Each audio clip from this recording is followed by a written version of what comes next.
pekan kemarin kita selalu terfokus pada satu kriterium, ya, dan banyak prediktor, ya, satu kriterium banyak prediktor. Kalau sekarang relasinya bisa sama maunya, ya, bisa sama maunya itu tergantung dari apa yang telah Anda rumuskan dalam satu research, ya, dalam satu kajian, dan itu semua membutuhkan data-data empiris di lapangan, dan itu nanti salah satunya, sekali lagi salah satunya, Anda bisa menggunakan path analysis sebagai salah satu toolnya, ya. Sedangkan perangkat kerasnya macam-macam, perangkat lunaknya, ya, software aplikasi yang tren, ya, yang tren dan banyak dipakai orang itu pertama Smart PLS, sekali lagi silakan aja searching, ya, yang gratisan banyak, ada bukan banyak. Saya tidak menganjurkan untuk mengcrack, tapi banyak mahasiswa yang sudah melakukan itu, ya. Sekali lagi saya tidak menganjurkan Anda mengcrack, tetapi banyak sudah melakukan, dan Israel juga banyak yang pakai, ya. Teman-teman dari PEP itu banyak yang pakai Israel, ya. Berbagai pertimbangan mereka ajukan dukungan penggunaan software itu. Kemudian ada Amos, ya, ada Amos. Kemudian ada juga yang pakai R, ya, R programming. Jadi macam-macam yang bisa diimplementasikan. Atau malah Anda juga bisa memakai Excel, gitu, ya. Ya, tidak apa-apa, ya, silakan aja. Itu kan jalan untuk memecahkan persoalan. Persoalannya kan bukan pada softwarenya, tetapi ada persoalan rumusan masalah atau kajian yang Anda ikuti solusinya. Dan saya sudah men-share tiga orang-orang itu, ya, untuk analisis jalur. 1, 2, sama yang ketiga contohnya pakai Excel. Nanti kalau pekan depan mungkin kita pakai Israel, kita coba, ya, untuk mempraktekkan, ya. Tapi saya yakin Anda sudah bisa untuk melakukan itu semua. Saya yakin itu bisa, ya. Terima kasih yang hadir 25. Terima kasih. Ini saya mengundang satu mahasiswa S1 kebetulan bimbingan saya, ya, Mbak Deni Nugrahini, ya. Itu skripsinya punya pakai pendekatannya pakai path analysis. Saya minta untuk coba aja, saya undang untuk ikut gabung, ya, barangkali ada manfaatnya. Itu ini, ya, sebagai pengantar, dan untuk referensinya nanti saya share, ya, nanti di akhir program tentang path analysis, dan banyak sekali Anda searching di YouTube, ya, banyak sekali orang sudah menulis tentang analisis jalur, ya. Dan salah satu keutamaannya adalah kita bisa merelasikan antar banyak variabel, sak maunya kita. Kalau kemarin kan kita dibatasi, kalau multiple linear regression kan dibatasi satu kriterium, kan, atau 2 kriterium juga bisa, tetapi tetap konteksnya adalah bahwa masing-masing prediktor harus bisa memprediksi kriterium itu, ya. Oke, kita mulai dari yang pertama, konsep dasarnya seperti apa. Kita coba untuk sorotan pertama, ya, sorotan pertama. Coba kita lihat analisis jalur atau path analysis. Bisa dilihat, ya. Bisa, Pak. Oke, itu syaratnya panjang, ya. Panjang. Linear structural relationship kalau Israel. Silakan aja lah nanti Anda download, Anda baca sejarahnya.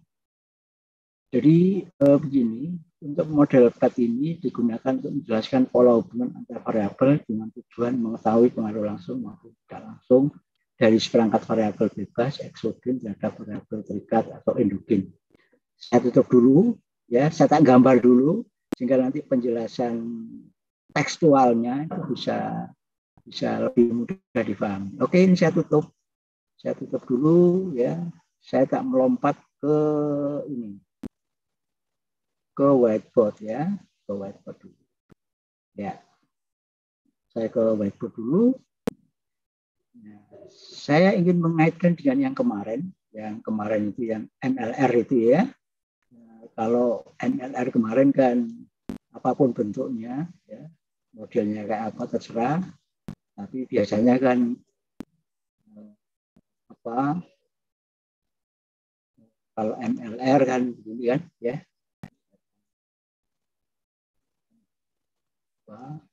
Ini saya gambar dalam bentuk yang lain ya.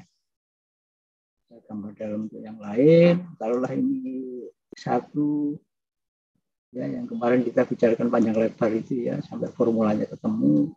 X2. Sekali lagi kalau ada pertanyaan langsung loh ya, nggak usah nunggu saya berhenti. Ya. Kemudian, ya, ini kemarin kita situ dan kita di MLR ini sekali lagi kita dapat memprediksi dari berbagai unsur yang terkait dengan variabel bebas. Apakah hanya 3? Enggak, bisa sampai ke N, ya. Bisa sama maunya, terserah. Tapi tetap sebagai kriterianya cuma 1. Ya. Nah, sekarang persoalannya ini MLR kemarin ya. Multiple linear regression atau regresi ganda ya. Nah, sekarang bagaimana kalau relasinya sak maunya? Sak maunya itu misalkan saya punya kayak gini. Misal aja ya, misal. Saya punya relasi kayak gini. Kita nggak tahu relasinya apa ya. Misal seperti ini. Ya. Ini saya sebut sebagai X1. X1. Ini saya sebut sebagai X2. Ya. X2. Ini saya sebut sebagai X3. Ini saya sebut sebagai X4. Apapun namanya, terserah. Ini saya sebut sebagai X5. Kita punya 5 variabel. Kebetulan variabel ini relasinya berdasarkan kajian teori seperti ini. Jadi X1 itu ya dia berkontribusi terhadap X2. X1 juga ke X3. Ya. X1 juga ke X5. Tetapi di lain pihak X2 juga dia juga berkontribusi terhadap perilaku dari X3. Ya. Dia juga ini dengan X4. Ya. Atau dia juga punya relasi langsung dengan X5. Ya. X4 juga begitu. Dia juga berrelasi dengan ini. Ya. Ini juga begitu. Misal aja ya, dengan tentu ini dikuatkan dengan analisis pustaka yang kuat. X3 dia juga ikut berkontribusi terhadap perilaku dari X4. Kira-kira begitu. Nah, model kayak gini nih, itu sudah nggak bisa lagi ya, Anda pakai MLR. Gitu, ya. Karena semuanya saling terkait, semua saling mengait, semua saling berpengaruh, dan masing-masing ada yang dominan, ada yang tidak. Nah, kalau melihat seperti ini, yang paling dominan itu kan yang ini kan. Dia dapat berelasi dengan siapa saja yang ada di dalam konteks penelitian Anda. Ya. Maka di sini orang menyebut sebagai variabel exogen. Variabel exogen. Misalnya gitu. Ini variabel exogen ya. Exogen. Sedangkan yang ini, yang X2, 3, 4, 5 sebagai endogen ya. Yang sekali lagi ini X2, X3, X4, X5 sebagai variabel endogen ya. Endogen. Ya, seperti itu. Nah, apakah variabel exogennya hanya satu? Jawabannya enggak juga. Kalau misal aja relasinya ini tak hapus. Oh ya ini saya share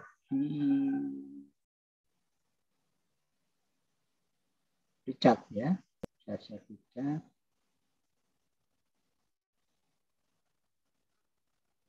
Ya. Saya share di chat. Nah, sekarang persoalannya apakah endogennya itu selalu satu? Jawabannya enggak, boleh lebih dari satu. contoh misalkan ini misal ya, tadi tolong dicatat. Seperti ini misal. Berarti variabel X2-nya ada dua, X1 dan X2. Ya. Nah, makanya modelnya itu suka-suka itu ya tentu tidak ngawur ya.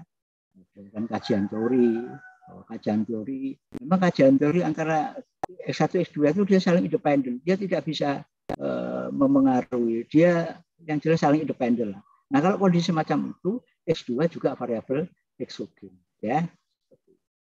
Oke, paham ya, variabel eksogen dan endogen itu variabel yang dia dipengaruhi atau direlasi dari selain dirinya ya.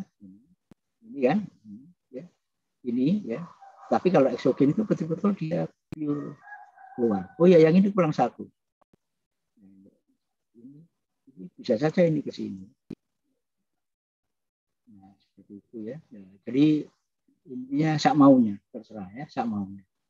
Tentu sekali lagi sak maunya itu bukan semua mau kita, bukan. Ya, ada kajian teori yang mengatakan bahwa memang S1 itu dia berkontribusi terhadap S5. Dia bisa merubah atau berrelasi S5. Kemudian pula X1 bisa berrelasi dengan S3, S4. Atau kalau kita tadi seperti ini ya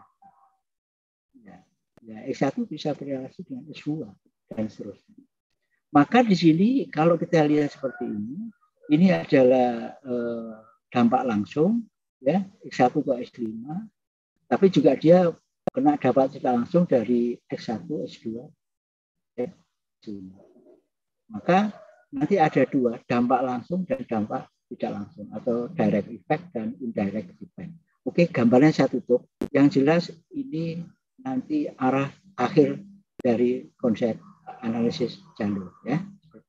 Oke ya, saya tutup. Saya kembali ke penjelasan tadi. Biar ada gambaran utuh ya. Nah, di sini ini sehingga dijelaskan bahwa model path analysis itu digunakan untuk menjelaskan pola hubungan. Sekali lagi pola hubungan antar variabel dengan tujuan mengetahui pengaruh langsung maupun tidak langsung, direct effect maupun indirect effect ya. Dari seperangkat variabel bebas eksogen terhadap variabel terikat endogen. Ya, tadi ada dua kan, eksogen dan endogen. Apa eksogen, apa endogen? Coba lihat gambar yang tadi ya. Oke. Nah, manfaatnya untuk apa? Nah, penjelasan. Itu aja lah, manfaatnya macam-macam ya. Ini penjelasan fenomena yang dipelajari. Misalkan yang kebetulan yang punyanya Mbak Dini itu yang skripsi itu dia ingin melihat digital literacy ya di satu area apa itu ya. Dan dia ingin melihat ternyata ini fenomena kayak gini ya. Dia ingin melihat itu ya. Atau mungkin yang lain juga bisa, Yang kedua adalah prediksi nilai variabel terikat berdasarkan variabel bebas, bersifat kualitatif, faktor kimia dan seterusnya dibaca nanti. Kemudian manfaatnya, asumsinya hubungan antara variabel bersifat linear, adaptif, normal, tetap fungsi-fungsinya harus dipenuhi ya, dia harus linear, distribusi normal datanya ya, hubungan kausal satu arah, sekali lagi satu arah. Kalau korelasi kan dua arah, ya enggak? Kalau tadi satu arah, ya satu arah. Variabel terikat bersifat interval atau rasio menggunakan profil sampel dan seterusnya itu bisa dibaca. Sekarang modelnya, ya. Nah, tadi kita kasih model yang agak kompleks sedikit ya, yang 5 variabel. Kalau begini nih, antara variabel eksogen ini dia correlated.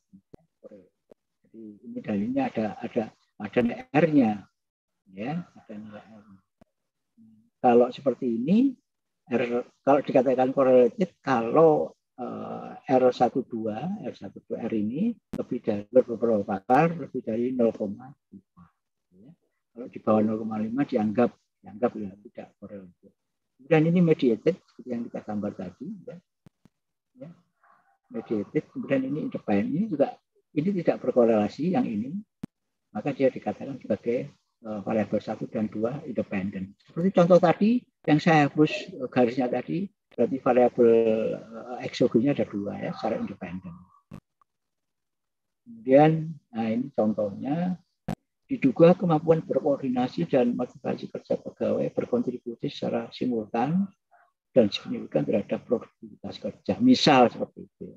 bisa.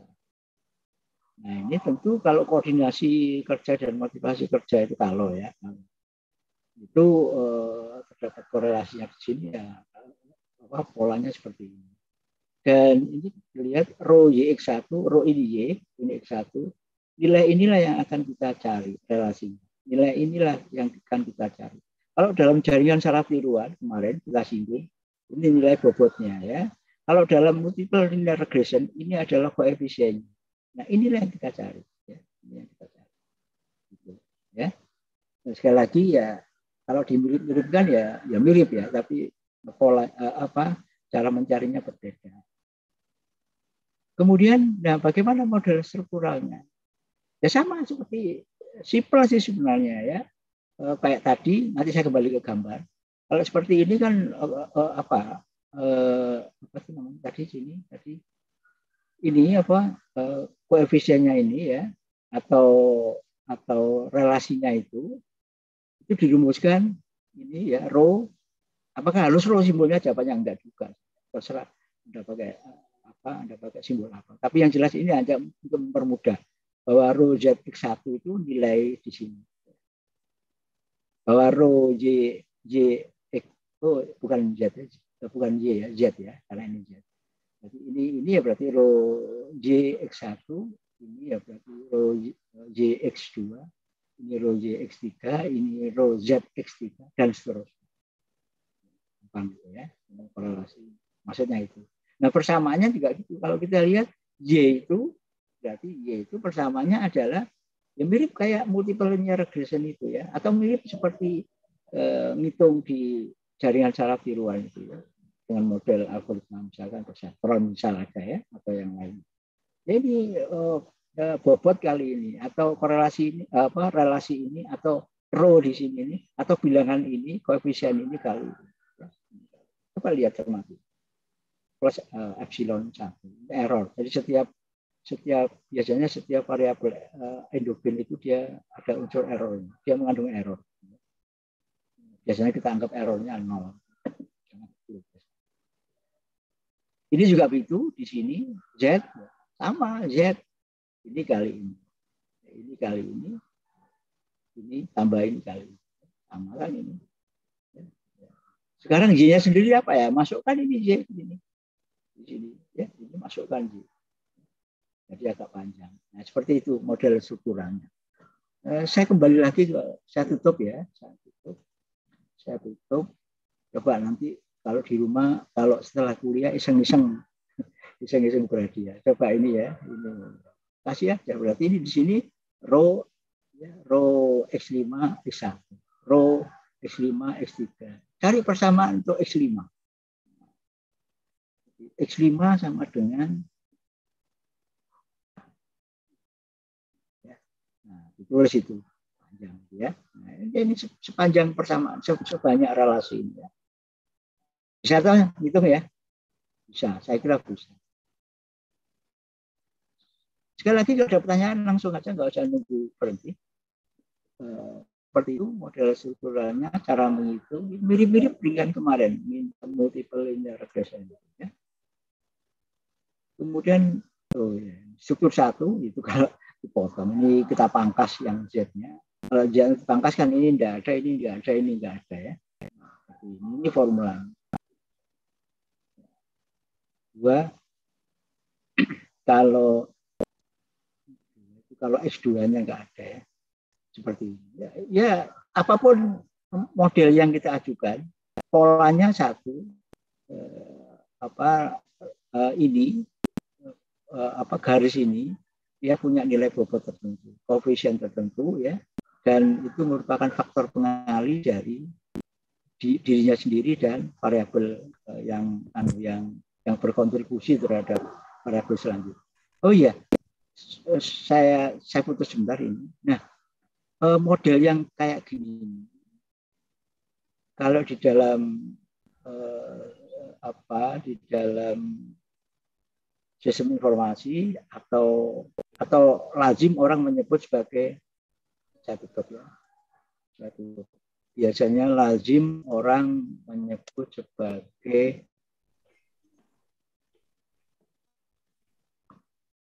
teknologi accept.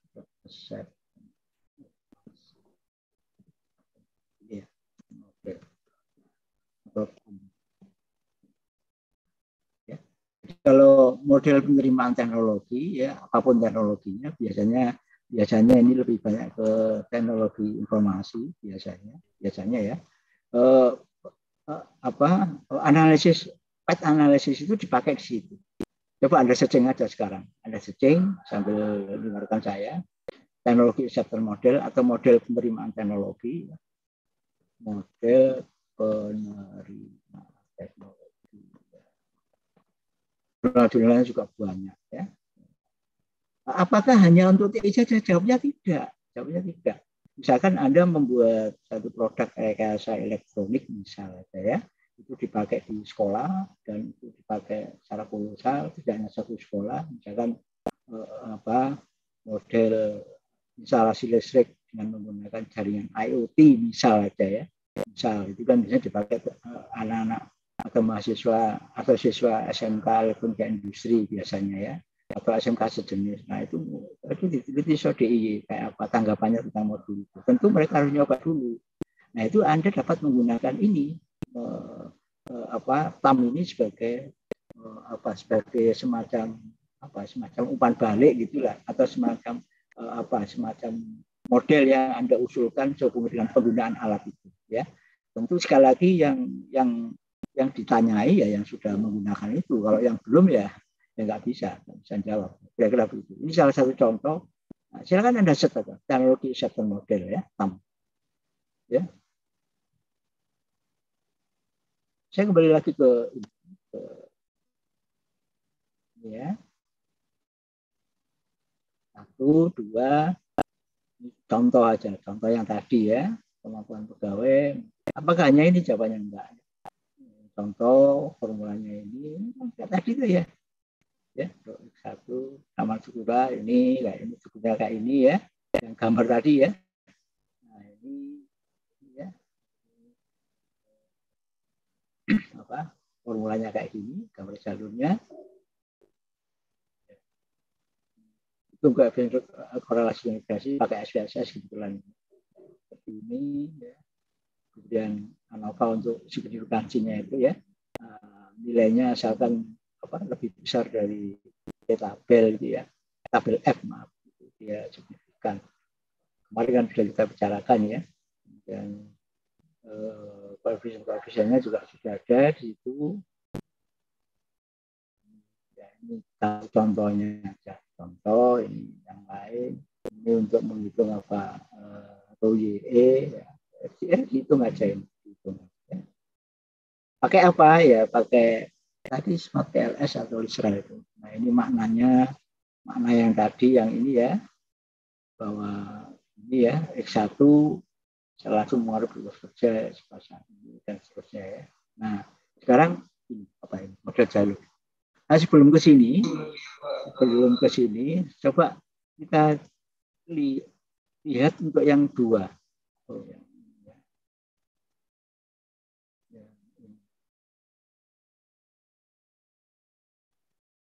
Ya ini ya. Contoh tadi yang saya contohkan tadi ya. Variabel eksogen, endogen ini ya. Nah, seperti itu. Kemudian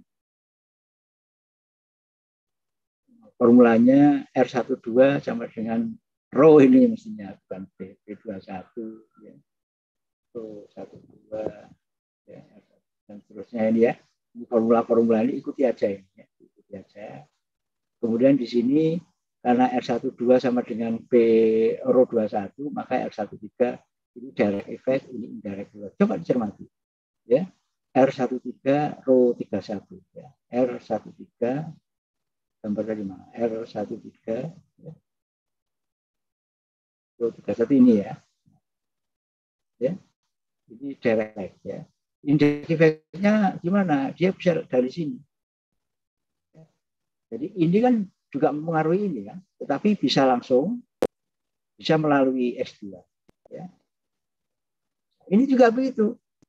Dia juga bisa dipengaruhi secara langsung oleh X1, tetapi dia juga secara bersama-sama mengaruhi ekspat melalui S2, S3 kan misalnya. Atau X1, S2, S3 seperti itu. Nah, makanya path analysis itu sangat dinamis dan itu dalam bahasa Jawanya itu cara membunyi-bunyikan itu lebih banyak ya. Karena maksudnya cara membunyi-bunyikan ya, cara menarasikan, cara mendeskripsikan ya, mendeskripsikan dari hasil analisis. Kemudian ini direct effect, indirect effect. Jadi kalau konsep direct effect itu yang langsung tadi, indirect effect itu yang tidak langsung. Dan ada lagi yang semu ya, yang spurious ya, spurious. Yang tadi itu yang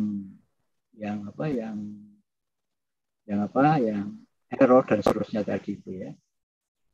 Kemudian ini direct effect, spurious, S itu nanti dicermati aja semua supaya kembali ke ini kalau variabel eksogennya 2 ya, X1 X2 tadi contohnya. Apakah sama perannya dengan tadi? Jawabannya pasti beda, yang ini 2 tadi cuma 1, tadi cuma X1 aja ya. Nah, ini formulanya ya dicermati lah ya, cermati. Boleh bertanya Pak? Boleh silakan. Terkait direct effect dan indirect effect, mungkin sudah sampai situ belum? Mungkin nggak Pak ya, misalkan direct effect-nya itu searah, artinya kalau naik-naik, tetapi indirect effect-nya bisa berlawan, itu bisa nggak Pak? Atau sebaliknya gitu? Berlawan gini maksudnya? Artinya kalau misalkan mungkin direct effect itu berpengaruh positif, tetapi indirect effect-nya itu malah berpengaruh negatif, misalkan seperti itu. Kemungkinan bisa nanti begini, di dalam analisis analisis jalur nanti ini ketika dianalisis akan ketemu nilai-nilai ya, akan ketemu, atau yang ini adalah tadi yang pertama akan ketemu nilai-nilai ya, akan ketemu. Nah, nilai-nilai itu dapat bernilai positif, dapat bernilai negatif ya. Sekali lagi nilai-nilai rho ini atau bobot itu atau koefisien itu dapat bernilai positif atau negatif. Nah, sekarang persoalannya kalau kemarin kan sudah diketahui konsep positif dan negatif, kalau kita analogikan dengan korelasi itu ya, kalau positif kan dia seiring sejalan ya. Kalau negatif itu ya satunya ke sono, satu yang lain ke sini kan gitu ya enggak. Dia tidak akan pernah ketemu. Maka kalau kita menemukan hal seperti itu di dalam di dalam analisis jalur ini, maka sebaiknya yang negatif di drop, dianalisis ulang. Di model pertama kayak apa? Model pertama misalkan nilainya, misalkan ya, yang ini negatif, misal aja ini negatif. Ya. Ini negatif, ini juga negatif. Rho 41 sama Rho 32 negatif. Ini Anda hilangkan, relasi ini, dihilangkan. Yang positif aja diambil, dianalisis ulang. Tentu hasilnya nanti, ini jelas nggak ada ini relasi ini. Ya. Nanti nilai ini, kalau tetap positif ya berarti itulah relasinya. Berarti kesimpulannya tidak akan pernah dampak langsung dari X1 ke X4. Berarti yang negatif itu dihilangkan ya Pak? Ya, sebaiknya ya. Itu kalau itu nanti analisis kedua. Oh iya. Dalam PET dihilangkan. Tapi tetap itu sebagai data awal itu bisa Anda bisa dibunyi-bunyikan itu. Jadi sejak awal ternyata memang X1 dan X4 itu tidak sejalan. Berarti kalau misalkan di tesis atau apa itu tetap awalnya masuk gitu Pak? Gitu. Masuk. Ya, itu dibicarakan. Dibicarakan. Dianalisis. Negatif kenapa? Oh, mungkin karena ini itu kan. Anda kan yang menentukan X1 X4 ini berdasarkan kajian teori. Menentukan relasi antara X1 X4 itu tidak semata-mata kita relasikan, itu tidak.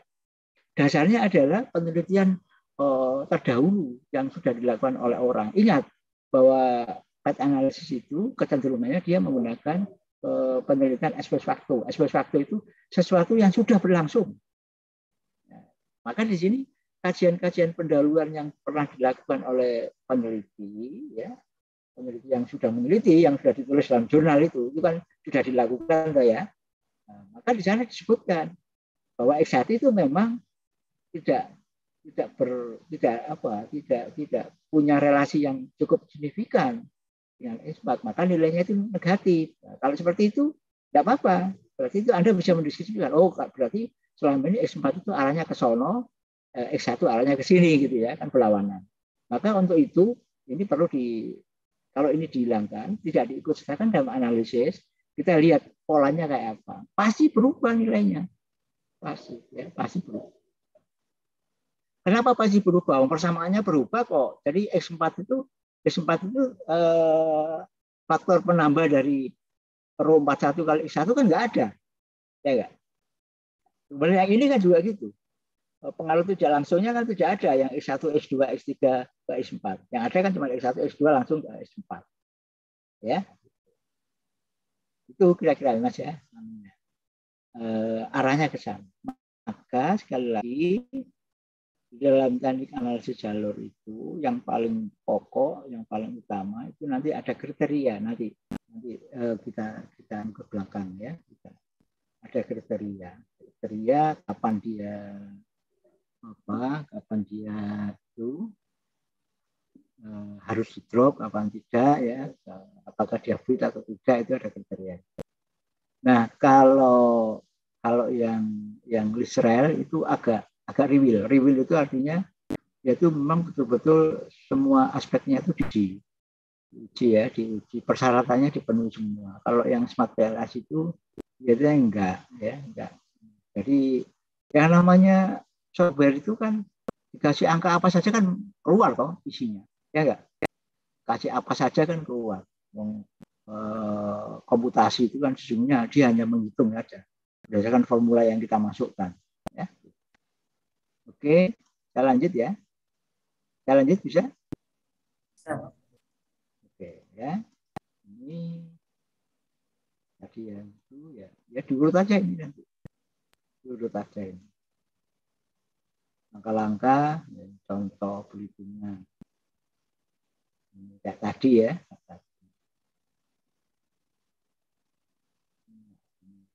Ya itu dihitung pokoknya. Dihitung. Yang susah itu kan cari itunya, cari koefisiennya itu ya. Yang susah cari koefisiennya. Nah ini tadi ya dari X1 ya koefisien korelasinya sekian, total efeknya sekian ya terhadap X4 loh ini. Coba dari X1 pengaruhnya pada X4. Coba bacanya gitu ya. X1 ke X4 koefisien korelasi X1 X4 itu sekian ya. Kemudian direct effect-nya direct efek langsung itu 0,319, indirect effect 0,091 ya. Kemudian totalnya ya ini tambahin. Jadi X1 yang mempengaruhi X4 itu totalnya sebesar sekian ini. Ya. Dengan rincian ini tadi. X2 ke X4 juga begitu. Dan sama korelasinya ya. Totalnya ini, direct effect ini, indirect effect ini ya. Dan seterusnya. X3 juga begitu. Dan S nanti dicari formula yang di atasnya itu. Nah, yang ditanya itu bagaimana pola direct effect dan indirect effect. Dan seberapa besar pengaruhnya. Ya, ini tabel ringkasan ya. Contoh ya, terserah aja Anda mau contoh kayak apa ya. Nah, ini salah satu kriterianya. Jadi dia dikatakan kalau empirisnya atau kuadratnya kurang dari 2 dB. Nanti akan muncul di situ. Kenapa 2 dB? Coba dipelajari tentang Chi kuadrat ya. Chi kuadrat itu dulu di S1 kan nampaknya sudah pernah itu dijelaskan. Untuk signifikansinya, taraf kepercayaannya ya lebih dari atau sama dengan 0,05. Artinya yang salah boleh 5%-an ya. Yang salah. Kemudian min RMC-nya itu kurang dari 0,08. Output index-nya lebih dari atau sama dengan 0,9 dan seterusnya. Ya, angka-angka ini nanti akan muncul dengan sendirinya di dalam analisis Israel, ya. Ini juga Smart PLS akan muncul, ya, nilai-nilai ini. Dan itu dikatakan fit itu ya benar itu ya. Benar secara statistik ya. Bukan benar secara maknawiyah. Maknawiyah itu kan tergantung dari Anda memaknai masing-masing variabel. Ya. Maka sekali lagi di dalam path analysis itu salah satu kekuatannya, ya, yang penting juga bagaimana Anda mendeskripsikan relasi antara X1 dengan X2, X1 dengan variabel yang lain itu, ya dalam satu deskripsi definisi operasional. Anda nggak bisa serta-merta mendefinisi operasionalkan masing-masing variabel itu kalau tidak ada dasarnya. Dasarnya apa? Ya jurnal-jurnal terdahulu itu. Anda harus cari mana relasi antara X1 X3 yang kata orang seperti itu. Ya. Anda kan sudah merelasikan ini berarti Anda yakin. Menurut si A itu seperti itu, seperti ini relasinya, si B juga, si C juga. Maka di sini salah satu kekuatan juga seberapa banyak Anda studi literatur tentang yang Anda modelkan ini. Ini kan usulan model. Usulan model itu kan tergantung dari kajian teori, ya enggak? Ya, seperti itu. Salah satu. Ini ada cat. Oh, sudah mantap. Ya silakan. Yang sholat asar. Kemudian saya tak ke sini lagi.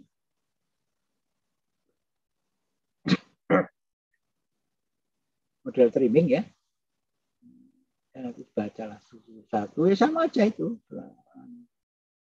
Trimming kalau satu dikeluarkan kayak apa ya dan seterusnya. Sama itu kalau ini tadi ya. Coba.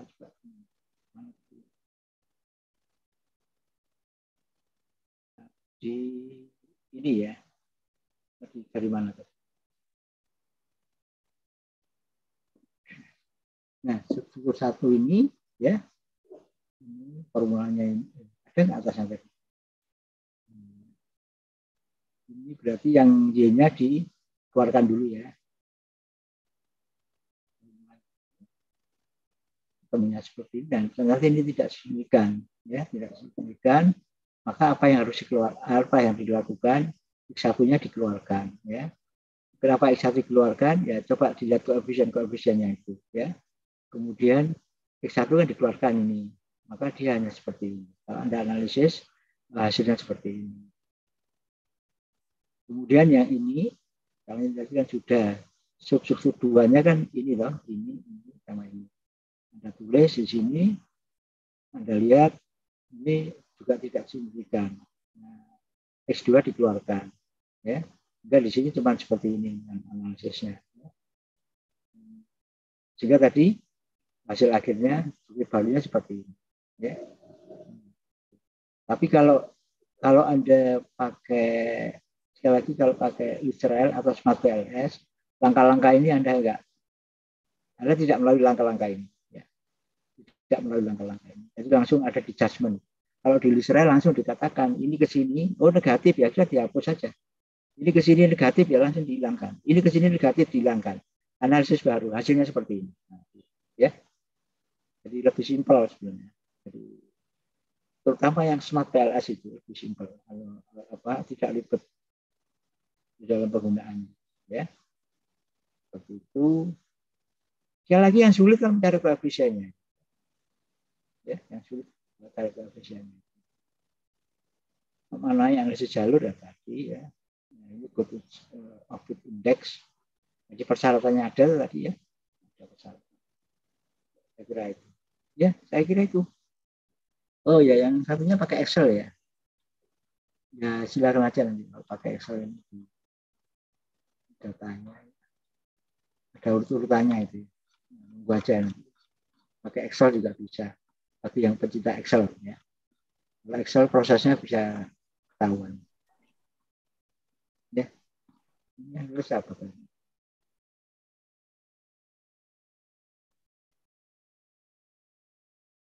Ya. Tahu tampil lagi. Nggak lupa. Udah 2012. Ya, saya kira itu. Ada pertanyaan dari sini? Ada pertanyaan? Halo? Atau ini ya, saya share buku induknya. Bukan buku induk yang sering dipakai oleh teman-teman PEP. Sebentar ya. Kalau ada pertanyaan lu ya, ini saya tutup aja. Saya tak siapkan bukunya Pedasur itu biasanya.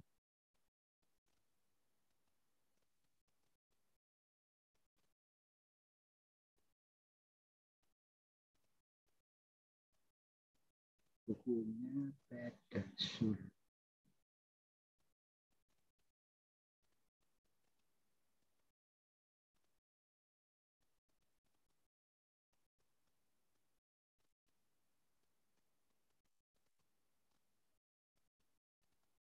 Mana ya bukunya? Ada buku induknya nggak ada. Pedasur. Belum ketemu saya.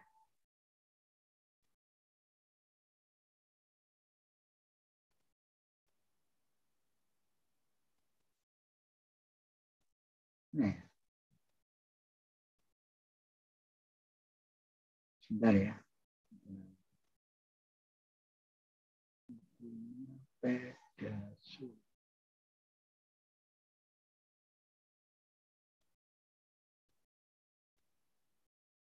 Kok nggak ada?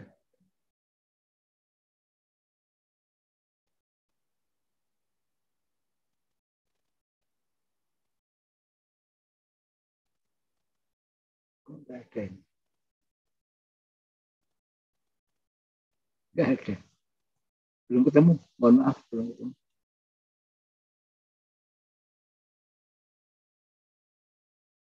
Belum ketemu ya.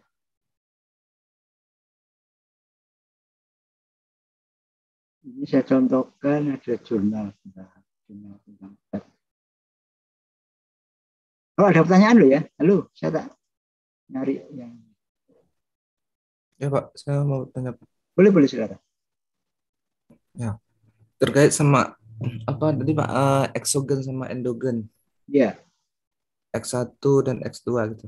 Berarti ya. yang eksogen kan tidak dipengaruhi oleh variabel lain, artinya dia hanya dipengaruhi oleh variabel dirinya sendiri Ya, gitu. Nah, terus kayak X1 tadi ada jalurnya ke X2. Kalau misalnya dari X2 ke X1 gitu Pak, apa bisa gitu? dibalik. Ya. Dia memang harus dari X1 Oh, gitu. enggak boleh itu enggak boleh ya. Jadi arahnya itu linier dari variabel yang mempengaruhi ya ke variabel yang dipengaruhi. Enggak boleh dibalik itu ya. Jadi dia tidak bolak-balik ya, Oh. dia tidak bolak-balik. Itu cirinya. Tapi kalau dari misalnya X2 ke X1 saja Pak bisa? X2 ke X1. Ya. Sebentar. Perlihatkan ya. Misalkan ini ke sana. Iya. Ini kan kalau ini kita lihat dari X1 ke X2 gitu. Ini hapus ya. Iya. Oh, ini endogen. Ya, boleh, tidak apa-apa. Boleh aja. Tapi kalau ada dua dari ke X1 ke X2 lagi nggak bisa Pak ya? Memang harus satu Ini gitu. ke sini, ya nggak bisa ya, Oh nggak bisa. Ini tuh maksudnya gini tuh, iya. oh, nggak bisa, Iya. ya, nggak ada aturannya seperti itu. Kalau eksogennya dua malah nggak masalah, ya. Tapi ini kalau nggak salah satu persyaratannya dia tidak berkorelasi. atau korelasinya rendah. Ingat tanda ini loh ya, tanda ini loh. Kemarin di awal saya jelaskan, ingat bahwa dalam statistik itu ada tanda gini, ada tanda ini, ya, dua ini beda loh ya, beda. Dan ini sangat bermakna, sangat bermakna. Ya, kalau ini korelasi antara ini dengan ini, ya hubungannya timbal balik. Kalau ini enggak, dari sini ke sana, ya. Itu Mas Usman. Ya, sedikit lagi Pak. Nah, ada lagi Eh, gimana? yang eksogen itu Pak memang harus mempengaruhi variabel lain gitu. Nggak boleh misalnya ada yang tidak dipengaruhi. Yang ini, Iya, misalnya kan contohnya gimana? Contohnya gimana? contohnya Pak Ini kan ada variabel lagi gitu. bukan maksud saya gitu X1-nya itu di X1-nya ke X4-nya nggak ada gitu. Oh, boleh saja. Ini ya. Ya, Boleh artinya ada saja. variabel yang tidak dipengaruhi sama dia Ya, gitu. boleh saja nggak apa-apa. Ya. Bahkan ini ke sini nggak ada pun boleh saja kayak gini. Boleh saja. Boleh kayak gini. Yang saya gambarkan tadi itu sekali lagi setiap relasi itu harus didukung oleh penelitian pendahuluan yang kuat, yang relevan. Ya, taruhlah misalkan ini, oh ya, gampang. Ya, yang jelas begini Mas, Anda merelasikan ini berarti banyak jurnal yang mengatakan bahwa memang S1 itu berpengaruh terhadap X3. Kalau Anda nggak punya data X1 berpengaruh terhadap X3 itu, jangan coba-coba buat relasi kayak gini. Ya, gitu. Jadi setiap relasi itu ini didukung dengan penelitian pendahuluan yang kuat. Ya, makanya sekali lagi relasi itu bukan sak mau kita, tapi relasi juga bisa membuat kita sak maunya juga boleh kalau didasari oleh jurnal yang relevan, ya, penelitian yang relevan, penelitian yang telah dilakukan oleh banyak orang, dan itu penelitian itu dimuat di dalam jurnal. Itu coba setting aja teknologi Shapton model. Coba saya kasih silakan Anda bayangkan gitu kalau, atau kalau enggak coba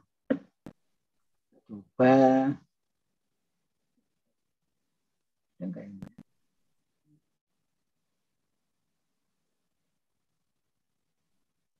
Apa ini? Bukan.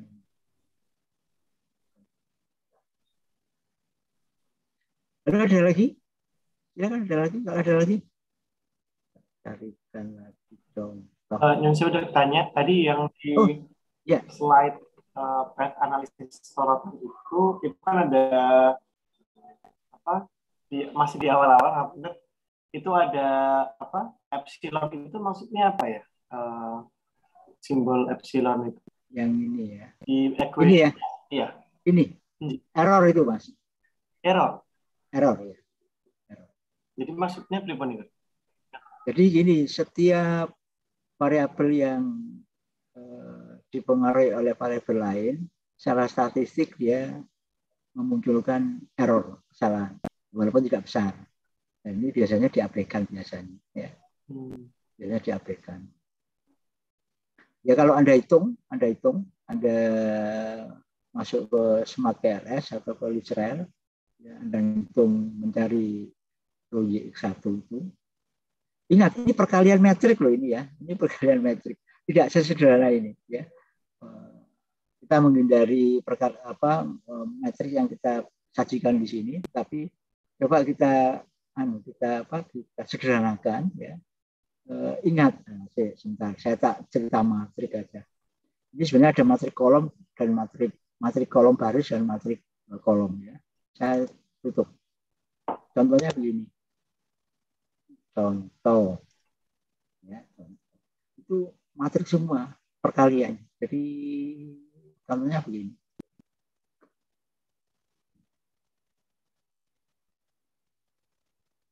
A1 A1X1 misalnya. A1X1 plus A2X2.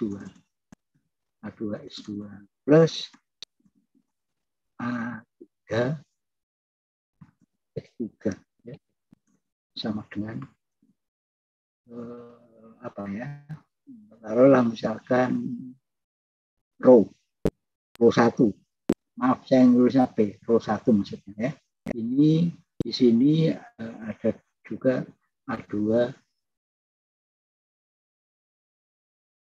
A2X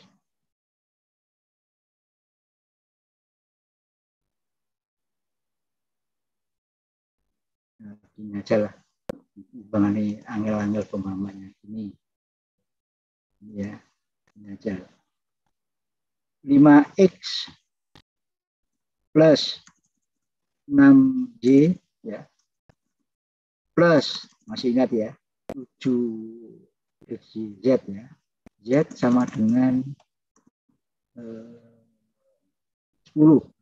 ya. Bisa ya, biar gampang. Koefisiennya saya cetak ke.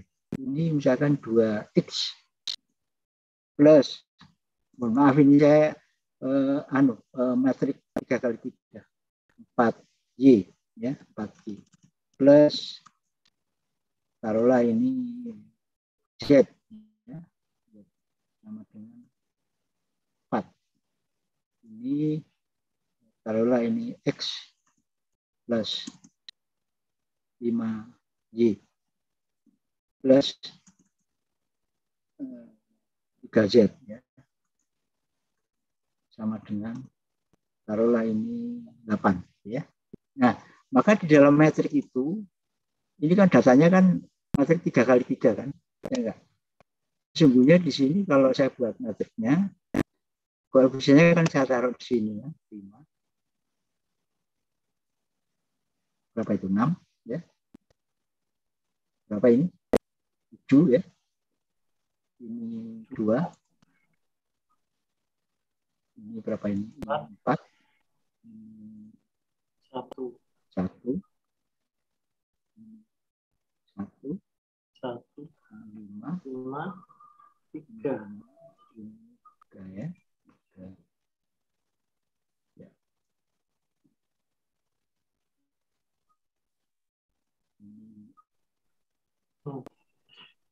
X, X, Z. Z, Z, ya. Z dengan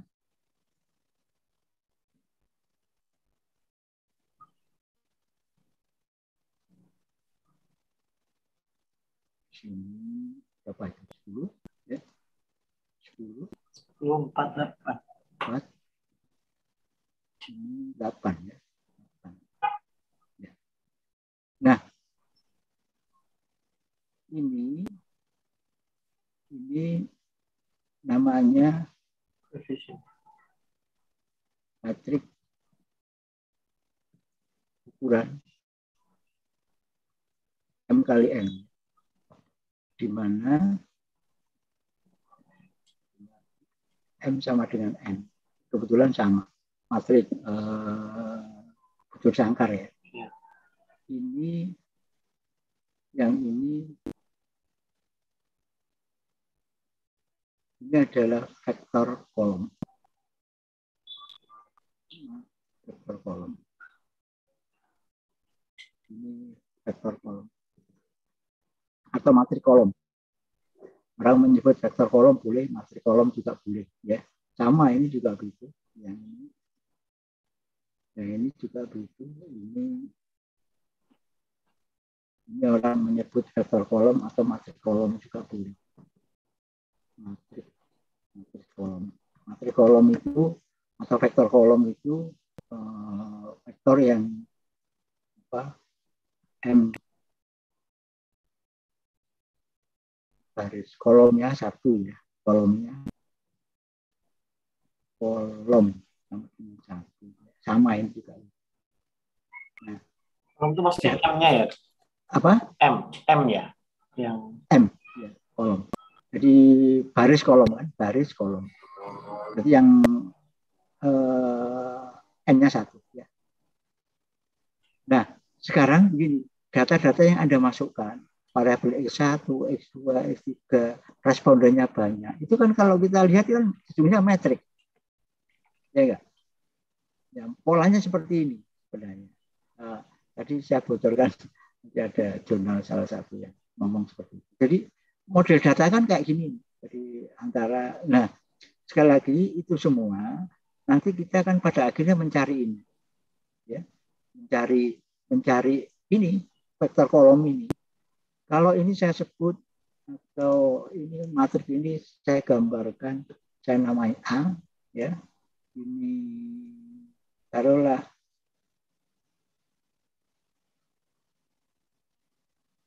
R misal gitu ya.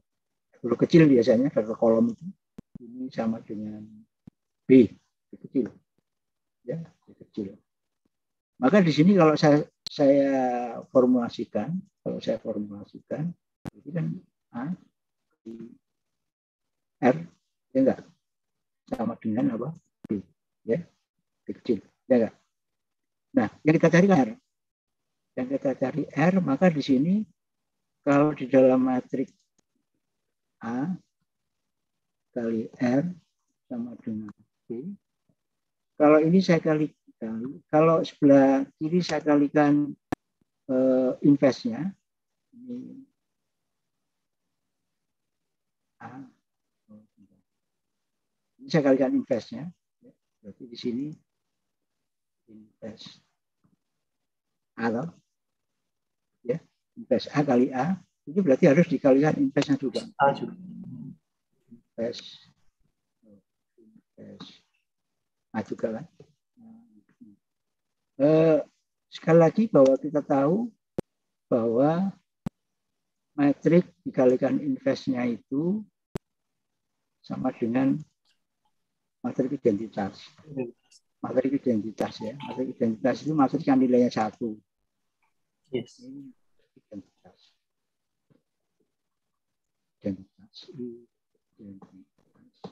Materi identitas itu kira-kira begini. Kalau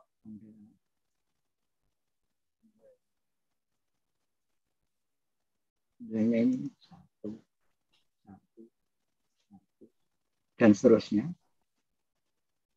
Ya. Terakhir juga 1 di sini. Yang lainnya 0. Identitasnya ini 1, materi identitas. Materi identitas dikalikan dengan apa saja sama dengan apa saja. Berarti di sini maka persamaan yang di sini, ya, itu kan akhirnya sama dengan apa itu R, ya, R sama dengan B inverse A kali inverse A. Kali inverse. Ya. Nah, persoalan besar di dalam pengalihan metrik, termasuk analisis ini, itu sesungguhnya ada di sini. Inverse ini persoalan besar, ya, persoalan besar. Ya, kalau matriknya kecil 33 gampang. Kalau matriknya data Anda di sini ada berapa? Ada misalkan item pertanyaannya ada 20. Ini 20. Respondennya ada 150. Wah, matriknya kan ukurannya kan luar biasa besar, ya. Seperti itu. Kira-kira seperti itu. Nah, maka untuk mencari koefisien itu sebenarnya kita mencari vektor kolom. Ya, kita mencari vektor kolom itu. Maka di sini sekali lagi vektor kolom itu sangat tergantung dari inverse ini. Nah, ini pekerjaan inverse itu hanya pekerjaan yang paling berat. Maka kalau Anda belajar MATLAB, ya, kalau Anda belajar MATLAB, mau cari inverse berapapun, terserah sak maunya. Misalkan MATLAB ukuran 100 kali 100 nggak masalah. Ya, nggak masalah. Dari, coba aja masukkan aja datanya itu di MATLAB 100. Ya. Misalkan matrik A, datanya 100 baris, 100 kolom, misal aja. Anda inverse A, langsung keluar nilainya. Ya, gampang. Makanya di dalam smart PLS di dalam smart PLS Israel itu semuanya metrik, ini perkalian metrik antara vektor kolom matrik dengan kolom M kali N dan vektor kolom untuk yang dicari. Seperti itu. Dan ini persamaannya kan banyak sekali. Nah, maka di dalam statistik itu dihindari yang model matematiknya yang rumit kayak gitu itu ya. Rumitnya sih enggak besar ya, besar. Coba bayangkan ini, kalau ini pertanyaannya ada 20, responnya ada 100. Nah, matrik bujur sangkar dia. Perkalian matrik bujur sangkar kan juga tidak mudah. Mungkin Anda masih ingat dulu kuliah numerik ya, atau mungkin Anda nggak pernah ada kuliah analisis numerik. Itu kan sesungguhnya solusi untuk menyelesaikan matrik. Sistem kendali misalkan, mohon maaf saya memang seperti itu. Termasuk kalau Anda iterasi jaringan salah tiruan itu juga matrik juga yang dipakai. Datanya kan bisa mau. Ya. Tapi ingat, persoalan besarnya ya mencari invasi ini. Kalau ini kan gampang. Ya. Mencari invasi ini persoalan mendasar. Saya pernah, mohon maaf ini cerita dikit tentang matrik. Saya pernah menghitung ya. Jadi begini. Apa ya, sedikit cerita ya ini ya. Boleh ya? Kenapa? Jadi ini ada bidang. Kalau ini logam, waktu itu mungkin yang di elektronika mungkin tahu ya, ada headbar itu ya, yang panas itu loh, yang ada sumber panas. Jadi di sini itu ada sumber panas. Mungkin kalau dikendali barangkali ada yang ingat itu. Headbar, jadi sumber panasnya dari sini. Sumber panasnya dari sini. Dari sini, merata dari pinggir. Maka panas itu kan akan merambat kan? Ya enggak? Akan merambat dari sini ke sana kan? Ya. Kalau ini bahannya taruhlah aluminium atau logam yang melantarkan. Kemudian di sini kan terjadi, waduh saya cerita logam. Oke lah, pokoknya terjadi rambatan panas. Ya. Ada ikatan elektron yang tabrakan, dia lompat naik satunya, lompat lagi, dan menimbulkan panas. Nah, di sini cara menghitungnya bagaimana? Tentu ketika kita menit-menit awal itu, antara titik yang di sini dengan titik di sini berbeda jelas. Ya, beda antara titik di sini dengan titik di sini itu beda ketika di awal-awal itu ya. Maka di situ kami buat ini garis-garis. Semakin kecil garisnya itu semakin teliti, kira-kira begitu ya. Nah, maka di sini Anda bisa menggunakan persamaan diferensial parsial eliptik, persamaan diferensial parsial eliptik, persamaan diferensial parsial eliptik, PDPE. Ini untuk menghitung dari titik sini, itu mirip seperti statistik ini, mirip ya. Titik yang ada di sini itu dipengaruhi ya, di sini dipengaruhi oleh ini, sini dan sana. Jadi setiap titik dipengaruhi oleh 4 itu, maka muncullah metrik yang gede sekali. Waktu itu saya bagi berapa ya? 80 garis itu. Berarti ada metrik ukuran 80 kali 80. Saya bayangkan. Kita bisa memprediksi kalau panasnya waktunya sekian, sini temperaturnya sekian, ini sekian, ini sekian. Ya, mungkin di sini segaris. Ya. Antara sini dengan sini beda. Nah, maka semakin kecil itu semakin teliti dan semakin kompleks. Bagi kita, kalau kita punya tool yang kompleks kan tidak masalah. Nah, Israel dan Smart PLS itu seperti itu. Jadi model-model dia perkalian metrik itu yang sangat rumit ya, sangat rumit. Makanya di formula-formula yang ditonjolkan di dalam analisis itu ya koefisiennya saja. Nah, koefisien saja itu dicari dari masing-masing titik itu. Masing-masing, kalau tadi pertanyaannya ada 20, respondennya ada 100 misalnya. Seperti itu. Nah, itu baru, ini kalau metriknya itu namanya bujur sangkar ya. Kalau persegi panjang kan beda lagi, perhitungannya beda lagi. Sehingga ujung-ujungnya nanti ya di invest itu. Oke, maaf saya kok melantur ke sini. Saya tutup aja ya. Saya kira itu kenapa kita harus menggunakan bantuan tool itu untuk menyelesaikan persoalan ya. Karena sesungguhnya di dalam path analysis ya, kata kuncinya itu sesungguhnya ada di perkalian metriknya itu, dan itu tidak ditampilkan dalam berbagai macam buku itu. Tadi yang di jurnal tadi itu kami juga menghindari itu, walaupun itu yang suka itu teman-teman PEP itu biasanya, teman-teman PEP yang memang pekerjaannya itu ya. Mana tadi ya, contoh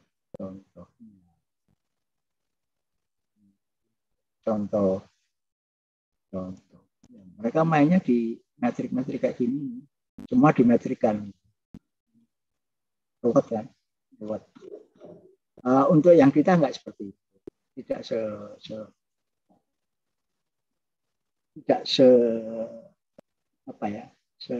tidak sampai ke sana maksud saya. Biasanya kalau teman-teman pengukuran ya, pengukuran psikologi ya atau yang lainnya bisa. Kalau Anda nanti tugasnya hanya memakai saja, memakai path analysis itu untuk melihat relasi, sekali lagi relasi antar variabel. Ya, kita nggak usah ngitung sampai gelap. Ya.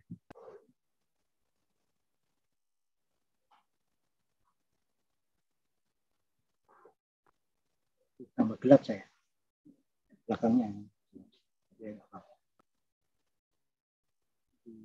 Ya seperti itu. Ada pertanyaan dari sini mungkin? Ya ini cerita aja yang tadi. Ya. Belum ada Pak. Oke, itu saja dulu ya. Coba direnungkan untuk analisis. Dan ini peluang untuk jurnal sangat-sangat banyak. Coba Anda searching aja lah. Teknologi acceptance model. Ya. Coba itu orang-orang TI biasanya yang suka dengan itu, yang tamu. Itu kan berdasarkan teorinya Fishbane ya. Dari Fishbane dikembangkan oleh Brisman, oleh macam-macam lah ya. Ya. Sehingga banyak sekali jurnal-jurnal yang terkait dengan teknologi acceptance model ya. Termasuk Anda buat relasi apa saja silakan aja itu. Bisa ya, bisa dilakukan. Ada pertanyaan dari sini? Halo? Saya janji bukunya itu tak carikan, nanti tak share ya. Ya jadi yang biasanya. Ya, penjelasan itu lebih detail dari apa yang saya sampaikan. Oke. Sekali lagi ini nggak bisa 1-2 pertemuan, itu nanti termasuk salah satu. Jadi tugas yang kemarin kan MLR itu toh. Yang pokok itu yang MLR, kemudian yang kedua nanti mungkin di path analysis. Yang ketiga nanti di analisis faktor, yang 4 di SEM. Ya. Tugas yang kira-kira siap siap untuk dikerjakan baik sendiri-sendiri maupun kelompok, silakan aja. Ya, ada pertanyaan dari sini sebagai pengantar untuk path analysis. Ya. Sekali lagi ini peluang yang bisa dijurnalkan sangat-sangat besar. Ya. Sudah ada yang meset teknologi acceptance model. Sudah belum? Sudah dari Wikipedia. Banyak toh, Mas? Banyak enggak? Banyak sekali jurnal. Di Google Scholar banyak. Ya banyak sekali, ya banyak sekali. Dan itu journalable, sekali lagi journalable. Anda mestinya ini mengasah membuat instrumennya itu. Statistik kan gampang, ya. Ada data diolah selesai kan. Lalu interpretasinya kan juga Anda harus melihat bagaimana cara menyusun instrumen itu, ya. Bagaimana menentukan variabel itu, bagaimana merelasikan, itu semuanya di metodologi. Ya. Maka metodologi bertanggung jawab terhadap bagaimana Anda menyusun instrumen penelitian itu setanggih lah bahasa kerennya gitu. Ya, betul-betul instrumen itu memang dipakai untuk mengukur yang Anda ukur itu, variabel itu. Jangan sampai instrumen yang dipakai itu meleset. Maka definisi operasional, kemudian kajian penelitian yang relevan, relasi antar variabel yang pernah dilakukan oleh banyak orang melalui berbagai jurnal, itu penting, sangat penting untuk menentukan seberapa besar pertanyaan atau pernyataan yang Anda bangun. Dari situ kan sebar, kemudian ya. Saya kira itu yang bisa saya sampaikan. Ada pertanyaan lagi? Kalau enggak, kita akhiri. Cukup ya? Dianggap cukup? Terima kasih yang hadir. Cukup, Pak. Salah satunya juga saya minta untuk karena Senin kemarin kan libur ya. Tapi ya saya kewajiban untuk membalani lagi ya, walaupun 19. Terima kasih 29 yang hadir. Ini saya foto ya. Saya foto.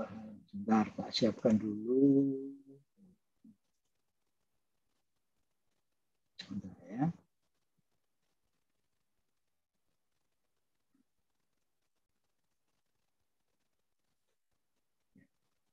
Halaman pertama, saya foto.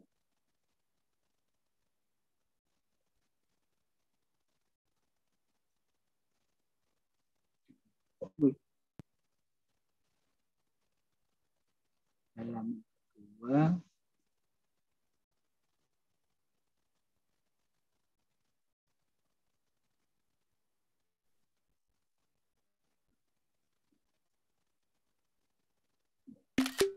Ya, terima kasih. Kalau nggak ada pertanyaan, saya tutup ya. Nanti ya saya setengah janji tak carikan dulu. Tapi kalau nggak ketemu ya nggak apa-apa. Tapi mudah-mudahan ketemu. Ya, buku yang sering dipakai dari Pedasur ya, dari Pedasur. Nah, bukunya buku lama, bukan jurnal. Besok jurnalnya besok. Ketika kita bahas tentang aplikasinya, penggunaannya, kemudian apa yang sudah dilakukan oleh orang, itu nanti jurnalnya akan saya bagi juga ya untuk mengkritisi atau paling tidak mempelajari ya. Kalau belum bisa mengkritisi ya mempelajari.